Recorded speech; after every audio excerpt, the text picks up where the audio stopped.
வடகிழக்கு பருவமழை முன்னெச்சரிக்கை ஏற்பாடுகள் குறித்து சென்னை எழிலகத்தில் உள்ள மாநில அவசரகால செயல்பாட்டு மையத்தில் துணை முதலமைச்சர் உதயநிதி ஸ்டாலின் ஆய்வு மேற்கொண்டார்.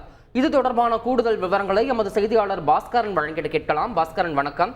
இந்த நிகழ்வில் துணை முதலமைச்சர் கூட வேறு யார் யாரெல்லாம் கலந்து கொண்டிருக்கிறார்கள்? முழு விவரம்.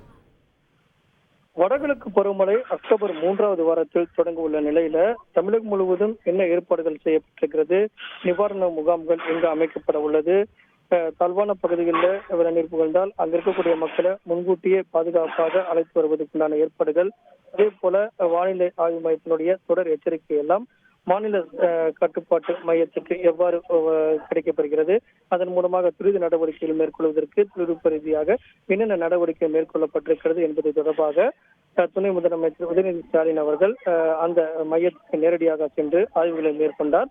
அப்போது வருவாய்த்துறை அமைச்சரான கே.எஸ். ராமச்சந்திரன், துறை செயலாளர் அமுதா, துணை முதலமைச்சரின் துணை செயலாளரான பி யாதவ் ஆகியோர் உடனிருந்தார்கள்.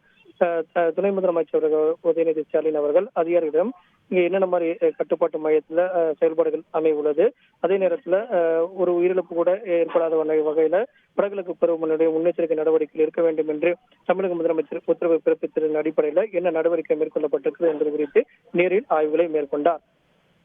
உங்களுடைய தகவல்களுக்கு நன்றி பாஸ்கரன். செய்திகளை உடனுக்குடன் தெரிந்து கொள்ள உடனே சப்ஸ்கிரைப் பண்ணுங்க.